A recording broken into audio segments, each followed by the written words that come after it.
नमस्कार. Shriram time news मध्ये मी कैलास सोनवणे आपले हार्दिक स्वागत करतो. सुरुवातीला पाहूया 24 तासातील ताज्या घडामोडी. कुसुंबा येथील ग्रामपंचायत प्रशासनाच्या मनमानी कारभाराविरोधात ॲडव्होकेट योगेश परदेशी यांचे एक दिवसीय लाक्षणिक उपोषण. शासकीय कृषी महाविद्यालय धुळे येथे विद्यापीठाचे कुलगुरू डॉक्टर विलास खर्चे यांनी भेट देऊन विद्यार्थ्यांच्या वसतिगृहासह विविध विभागांची केली पाहणी. धुळे जिल्हा मराठी पत्रकार संघातर्फे श्रीराम टाइम न्यूजचे जिल्हा प्रतिनिधी रवींद्र नगराळे यांचा वाढदिवस साजरा. आणि औद्योगिक वसाहतीतील लळिंग शिवारातील इंडो अमाइन्स कंपनीमध्ये ऑइल टँकला अचानक आग. आता बातमीपत्र विस्ताराने. धुळे तालुक्यातील कुसुंबा येथील ग्रामपंचायत प्रशासनाच्या मनमानी कारभाराविरोधात ॲडव्होकेट योगेश परदेशी यांनी ग्रामपंचायत कार्यालय शेजारील मारुती पार येथे एक दिवसीय लाक्षणिक उपोषण केले. धुळे तालुक्यातील कुसुंबा येथील ग्रामपंचायत प्रशासनाच्या मनमानी कारभाराविरोधात ॲडव्होकेट योगेश परदेशी यांनी ग्रामपंचायत कार्यालय शेजारील मारुती पार येथे एक दिवसीय लाक्षणिक उपोषण केले. ग्रामपंचायतीचे प्रशासक व ग्रामविकास अधिकारी यांनी लेखी पत्र दिल्यानंतर योगेश परदेशी यांनी उपोषण सोडले. ॲडव्होकेट योगेश शबीलाल परदेशी यांनी शनिवारी एक दिवसीय लाक्षणिक उपोषण सुरू केले. यात त्यांनी बाजार विलाटी ते वरचा प्लॉट असा जाणाऱ्या रस्त्यावरील हिरासन नाऱ्यावरील पूल बांधण्यात यावा. दत्तनगर विलाटी येथील ग्रामपंचायत मार्फत होणारा पिण्याचा पाणीचा पुरवठा जो बंद स्थितीत आहे तो पाणी पुरवठा तात्काळ सुरू करावा. गावातील बंद पडलेले सर्व पथदिवे त्वरित दुरुस्त करून ते सुरू करावे. कुंभार गल्ली नंबर 5 व 6 येथे गटारींची तात्काळ दुरुस्ती करून नियमित साफसफाई करण्यात यावी. इंदिरानगर मधील व त्याच्या लगतच्या परिसरातील गटारीची दुरुस्ती व साफसफाई करण्यात यावी. कुसुंबे गावामधील घरकुल योजनेचे लाभार्थी यांचे प्रलंबित हप्ते तात्काळ वितरित करण्यात यावे. शिवारातील शेतपानंद रस्ते, गावातील पायवाट, शेतावर जाणारे पायवाट, गाडवाट यांचे तात्काळ सीमांकन करून त्यांना विशिष्ट क्रमांक देण्यात यावे. या मागणीसाठी सदरचे एक दिवसीय लाक्षणिक उपोषण केले. सदर उपोषण स्थळी ग्रामविकास अधिकाऱ्यांनी भेट देऊन त्यांना 30 मे पर्यंत सदर कामे करण्याचे आश्वासन दिल्यानंतर त्यांनी उपोषण मागे घेतले. यावेळी ॲडव्होकेट योगेश परदेशी, भटू नेरकर, रामलाल परदेशी, विकास बिल, सुनील आंबारे, यशवंत वाघ, शुभम आयरे, पवन सोनवणे, युवराज जाधव, कैलास परदेशी, गोपाल परदेशी, बापू परदेशी, तुकाराम परदेशी, गेंदा परदेशी, साहेबराव शिंदे, राजेंद्र शिंदे आदी उपस्थित होते. 24 एप्रिल 2026 रोजी मी कुसुंबा ग्रामपंचायत प्रशासनाला एक पत्र दिलं होतं. ते पत्रामध्ये गावातल्या विविध समस्यांबाबत त्या समस्यांचं निराकरण व्हावं यासाठी त्या ठिकाणी मागणी केली होती. आणि त्यासाठी प्रशासनाला पत्र दिल्यानंतर 2 मे 2026 म्हणजे आजचा दिवस, या दिवशी उपोषणासाठी एक दिवशी लाक्षणिक उपोषणासाठी मी त्या ठिकाणी सुरुवात केलेली. आज सकाळी 10 वाजेपासून या मारुती कुसुंबा गावाचं जे ऐतिहासिक स्थळ आहे जिथं राष्ट्रपिता महात्मा गांधीजी यांचं पदपावन स्पर्शाने पवित्र झालेली अशी ही भूमी आहे. आणि या भूमीवरती या ठिकाणी लोकशाही मार्गाने या ठिकाणी एक दिवसीय लाक्षणिक उपोषणाला सकाळी 10 पासून सुरुवात केली.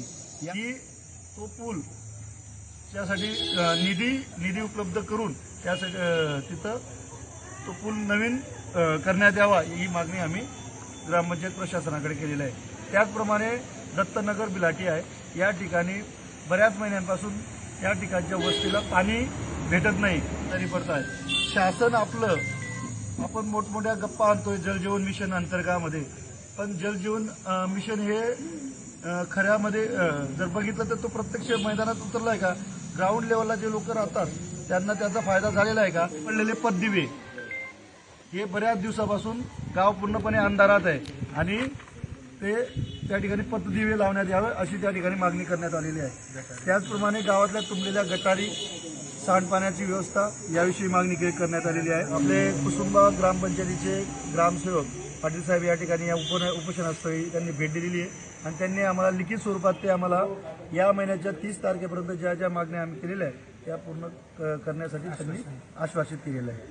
एस पाटील, आज श्री वकील साहेब परदेशी सर यांनी 1 ते 7 मागणी केलेल्या आहेत. त्याच्यात त्यांनी एक बाजार बिलाटीकडे जाणारा पूल हा नादुरुस्त झाला आहे, त्याला किती निधी आणि त्याच्या संबंधित पाठपुरावा करण्यासाठी ठराव की कृती आराखडा आपण सादर करावा. या रेग्युलरपणाने किती लाभार्थ्यांना टाकण्यात येईल या बाबतीत लोकशाही मार्गाने आमच्याकडे निवेदन दिलेलं आहे. त्या निवेदनाच्या आधारे मी आज ग्रामपंचायत अधिकारी म्हणून त्यांना एक लेखी स्वरूपात प्रशासक आणि मी प्रशासकांना मुख्यमंत्री समृद्धी योजनेअंतर्गत या स्कीम असल्या कारणाने त्यांनी एक लेखी दिलेला आहे. त्या अनुषंगाने मी वकील साहेबांना निवेदन नम्रपणाने सादर केलेले आहे की येत्या 30 मे 2026 पर्यंत 1 ते 7 मागण्यांपर्यंत एक कामाची पूर्तता करण्यात येईल. तर त्यांनी होकारार्थी देऊन सांगितलं आहे की मला 30 तारखेपर्यंत मुदत द्या, आम्ही 30 तारखेपर्यंत ग्रामपंचायतच्या वतीने हे समस्याचे निराकरण करू.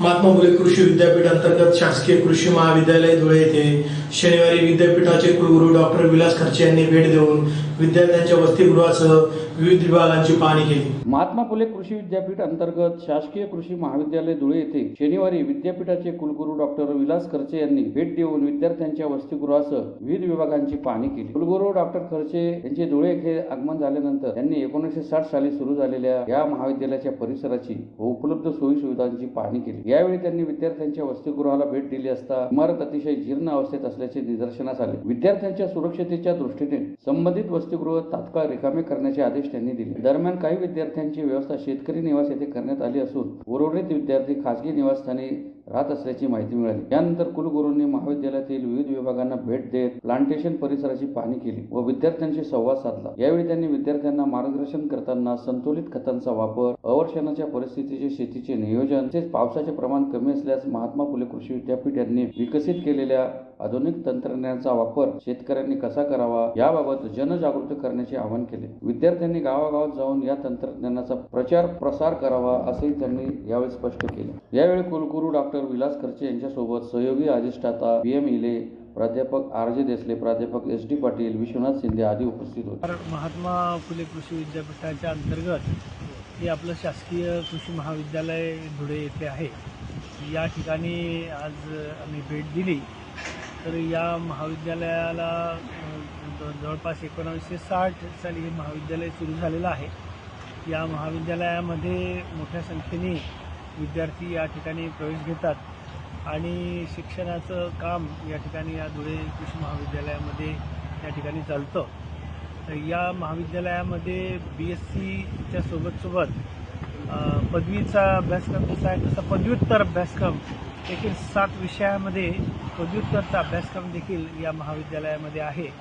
आणि आज आम्ही या महाविद्यालयातील सर्व ज्या सोयीसुविधा आहेत त्याची देखील पाहणी केली आणि या ठिकाणी जे विभाग आहेत त्या संपूर्ण विभागांना देखील भेटी आम्ही देत आहोत. इथलं प्रक्षेत्र आहे, तिथं प्लांटेशन्स आहेत, या संपूर्ण प्लांटेशन प्रक्षेत्र याची देखील भेट या ठिकाणी आम्ही आज देणार आहोत. विद्यार्थ्यांशी देखील या ठिकाणी इंटरॅक्शन केलेलं आहे. नंतर इथले जे प्राध्यापक आहेत सर्व त्यांच्यासोबत देखील या ठिकाणी चर्चा झाली.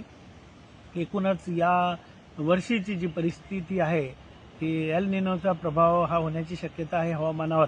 त्या दृष्टिकोनातून महाविद्यालयामध्ये काही कार्यक्रम देखील आपण करणार आहोत. आणि आमचे जे या महाविद्यालयाचे विद्यार्थी आहेत, रावेचा जो प्रोग्राम आहे तो 4 तारखेपासून सुरू होणार आहे. तर 4 तारखेला रावेच्या विद्यार्थ्यांना संतुलित खतांचा वापर कसा करावा, नंतर आवर्षणाचा जो कालावधी असतो आपल्याकडे, जर पाऊसमान व्यवस्थित झालं नाही तर ड्राय स्पेल आपल्याकडे पडतो. या आवर्षणाच्या कालावधीमध्ये शेतकऱ्यांनी कशा तऱ्हेने महात्मा फुले कृषी विद्यापीठाने विकसित केलेलं तंत्रज्ञान वापरून शेती करावी असं देखील आपले पूर्ण विद्यार्थी जे आहे महाविद्यालयाचे ते संपूर्ण गावांमध्ये शेतकरी बांधवांकडे जाणार आणि त्याचा देखील संदेश या महाविद्यालयातून घेऊन जाणार आहेत. एकूणच या महाविद्यालयाचं विद्यापीठामध्ये एक चांगलं महत्त्वाचं योगदान राहिलेलं आहे. आणि या ठिकाणी आज मी महात्मा फुले कृषी विद्यापीठाचा कुलगुरू म्हणून या संपूर्ण महाविद्यालयाच्या प्रक्षेत्राला भेटी देत आहे. श्रीराम टाइम न्यूजचे जिल्हा प्रतिनिधी रवींद्र नगराळे यांचा वाढदिवस धुळे जिल्हा मराठी पत्रकार संघाच्या साक्री रोडवरील कार्यालयात शुक्रवारी साजरा करण्यात आला. धुळे जिल्ह्यात प्रसिद्ध श्रीराम टाइम न्यूजचे जिल्हा प्रतिनिधी रवींद्र नगराळे यांचा वाढदिवस धुळे जिल्हा मराठी पत्रकार संघाच्या साक्री रोडवरील कार्यालयात शुक्रवारी सायंकाळी साजरा करण्यात आला. यावेळी त्यांचा मान्यवरांच्या हस्ते सत्कार करीत त्यांना पुढील वाटचालीस शुभेच्छा देण्यात आल्या. रवींद्र नगराळे हे 53 वर्ष पूर्ण करून 54व्या वर्षात पदार्पण करीत आहेत. रवींद्र नगराळे यांनी सन 2003-04 मध्ये पत्रकारितेची सुरुवात केली. स्थानिक वाहिनी असलेल्या SMG TV मधून काम करताना त्यांनी सांज दैनिक शोधयात्रा या वृत्तपत्राच्या माध्यमातून पत्रकारितेचा मार्ग स्वीकारला. गेल्या 6 ते 7 वर्षापासून ते स्थानिक वाहिनी श्रीराम मध्ये जिल्हा प्रतिनिधी म्हणून काम करीत आहेत. यासोबतच त्यांनी स्वतःचे सांज सम्राट हे साप्ताहिक सुरू केले आहे. यातून त्यांनी समाजातील विविध प्रश्नांवर परखड भाष्य केले. पत्रकारिता ही केवळ बातम्या देण्यासाठी नसून ती समाजाचे भान जपणारी असते हे त्यांनी आपल्या कामातून सिद्ध केले. त्यामुळे त्यांना धुळे जिल्हा मराठी पत्रकार संघाच्या उपाध्यक्षपदी बिनविरोध निवड झाली. त्यांच्या जन्मदिनानिमित्त श्रीराम न्यूज परिवारातर्फे त्यांना मनपूर्वक शुभेच्छा. या प्रसंगी डॉक्टर सुशील महाजन, माजी अध्यक्ष मिलिंद बैसाने, अध्यक्ष मनोज गर्दे, सचिव सचिन बागुल, सहसचिव मोहन मोरे, राजेंद्र सोनार, पुरुषोत्तम गरुड, राकेश गाळणकर, रूपक बिरारी, निलेश परदेशी, शरद वेंदे, भास्कर फुलपगारे, आकाश सोनवणे, पुरुषोत्तम पाटील, दिनेश निकुंभ, अनिस काटेक, दीपक वाघ, धनंजय गाळणकर, सुभाष वाघ आदी उपस्थित होते. त्याच्यापासून खरोखर सरांनी सुरुवात केली आणि मेहनतीने प्रचंड आत्मविश्वासाने आणि कुठलंही केव्हाही काहीही काम असलं तर त्या कामासाठी धावून जाणारा हा माणूस. मी शोध यात्रा एके काळ असा होता, परंतु पुन्हा काळ येणार आहे असं नाहीये. आज काय असेल, आज कोणती न्यूज असेल आणि आज काय असेल तर लोक अक्षरशः वाट बघत राहायचे. याच्यामध्ये श्रेय रविदास नारायण पासून तर सचिन बागुल होते, सुनील बैसाने होते, आणखी काही अशी मोठी टीम होती आमच्याकडे. त्या टीमचं खरोखरच श्रेय होतं. गेल्या 2-2-3-3 मजले चढवून तेवढे हजारांचं वाटून येणं हे काही साधं सुद्धा काम नाही आहे. हे काम रविदास नारायण त्यावेळेस केलं. विचार नाही केला आणि मी पण कधी विचार नाही केला की याचा नाश्ता झालाय का, जेवण झालंय का, हे जेवणासाठी केलंय का, काय. डोक्यामध्ये एकच राहायचं फक्त की आपला सकाळपासून मिळवलेल्या न्यूज बातम्या सगळ्या आणि त्या वृत्तपत्रात आलेल्या आहे, वृत्तपत्रात आपण छापलेला आहे, तो अंक आपण छापून आणलेला आहे आणि तो लोकांच्या हातापर्यंत कसा जाईल त्याच्यासाठी तहान भूक विसरणारा हा माणूस. खूप श्रीमंत असा मनाने, मग तुम्ही म्हणाला खूप श्रीमंती या माणसाकडे. ज्या ज्या माणसाची जोडला गेला असेल हा माणूस त्या मनाने श्रीमंती असलेला. आजही त्यांच्या घरी जाऊन बघा, अक्षरशः परिस्थितीने फटका असलेला. जसं ते सांगितलं उदाहरण की सकाळच्या न्यूज आधी कोण आणायचं. मित्रांनो, हे आपण देखील केलं पाहिजे. एखादी न्यूज आपल्याला मिळाली की आपण ती न्यूज घेऊन निघून गेलो, याला नाही मिळाली पाहिजे. आपण आपली आपली बघितली पाहिजे. आजचा दिवस आपला होता, बंधूंना उद्याचा दिवस त्याचा पण असणार आहे. म्हणून एकमेका सहाय्य करून न्यूज कशा एकमेकांना देता येतील असं जर आपण ठरवलं तर जशा रविदास नारायणने तुम्हाला 2 न्यूज दिल्या तर नक्की तुम्ही 4 न्यूज त्या रविदास नारायणाला देणार. शोध यात्रासाठी जे कष्ट केलं, ज्या महाराज शोध यात्रासाठी अक्षरशः मनामध्ये हृदयात भिडवलं त्यांनी, तो दैनिक शोधयात्रा जसा भिडवला, आजही कित्येक लोक असे आहेत की त्यांना काबरं होतं की यार हे छापतात की काय करतात, याचे न्यूज असतात का काय असतात. आणि याच्यामध्ये याचं सगळ्यांचं श्रेय होतं. नाव जरी माझं होत असलं. धुळे येथील औद्योगिक वसाहतीतील लळिंग शिवारातील इंडो वुमेन्स कंपनीमध्ये ऑइल टँकला अचानक आग लागल्याची घटना शनिवारी सकाळी 8 वाजेच्या सुमारास घडल्याने खळबळ उडाली होती. धुळे येथील औद्योगिक वसाहतीतील लळिंग शिवारातील इंडो अमाइन्स कंपनीमध्ये ऑइल टँकला अचानक आग लागल्याची घटना शनिवारी सकाळी 8 वाजेच्या सुमारास घडल्यामुळे खळबळ उडाली होती. अग्निशमक विभागाला घटनेची माहिती मिळताच अग्निशमन दलाचे पथक तातडीने घटनास्थळी रवाना झाले. वेळीच उपाययोजना केल्यामुळे मोठा अनर्थ टळला. याबाबत अधिक माहिती अशी की लळिंग शिवारातील इंडो अमाइन्स कंपनीच्या परिसरातील ऑइल टँक मधून सकाळी 8 वाजेच्या सुमारास अचानक धूर निघू लागल्यानंतर काही क्षणातच आगीने पेट घेतला. घटनेची माहिती मिळताच अग्निशमन दलाची वाहने घटनास्थळी दाखल झाली. जवानांनी तातडीने पाण्याचा मारा सुरू करून आग नियंत्रणात आणली. काही वेळाच्या अथक प्रयत्नानंतर आग पूर्णपणे विझवण्यात यश आले. सुदैवाने या घटनेत कोणतीही जीवितहानी झाली नाही. आगीचे नेमके कारण अद्याप समजू शकले नसून याबाबत अधिक तपास सुरू आहे. आग विझवण्यासाठी वाहन महासंचालक Rahul Patil, Sonu Murtandak, leading fireman Rajan Mahale, fireman Shyam Kanade, Pandurang Patil यांच्यासह दुष्यंत महाजन, अमोल सोनवणे, सिद्धार्थ करणार, राजन महाले, वाईज मिर्झा, विनोद थोरात, कुणाल ठाकूर आदींनी विशेष परिश्रम घेतले. अग्निशमन दलाच्या तत्परतेमुळे आग वेळीच आटोक्यात आली आणि परिसरातील इतर संतर सामग्री तसेच मालमत्तेचे मोठे नुकसान टळले आहे. यापूर्वीही इंडिया विमान्स या जुन्या कंपनीमध्ये आग लागून मोठे नुकसान झाले होते. पुन्हा एक नजर ठळक घडामोडींवर. कुसुंबा येथील ग्रामपंचायत प्रशासनाच्या मनमानी कारभाराविरोधात ॲडव्होकेट योगेश परदेशी यांचे एक दिवसीय लाक्षणिक उपोषण. शासकीय कृषी महाविद्यालय धुळे येथे विद्यापीठाचे कुलगुरू डॉक्टर विलास खर्चे यांनी भेट देऊन विद्यार्थ्यांच्या वसतिगृहासह विविध विभागांची केली पाहणी. धुळे जिल्हा मराठी पत्रकार संघातर्फे श्रीराम टाइम न्यूजचे जिल्हा प्रतिनिधी रवींद्र नगराळे यांचा वाढदिवस साजरा. आणि औद्योगिक वसाहतीतील लळिंग शिवारातील इंडो विमान्स कंपनीमध्ये ऑइल टँकला अचानक आग. याचबरोबर श्रीराम टाइम न्यूजची बातमीपत्र संपली. दिवसभरातील ताज्या घडामोडींसाठी पाहत राहा श्रीराम टाइम न्यूज. भेटूया पुढील प्रसारणात. तोपर्यंत नमस्कार.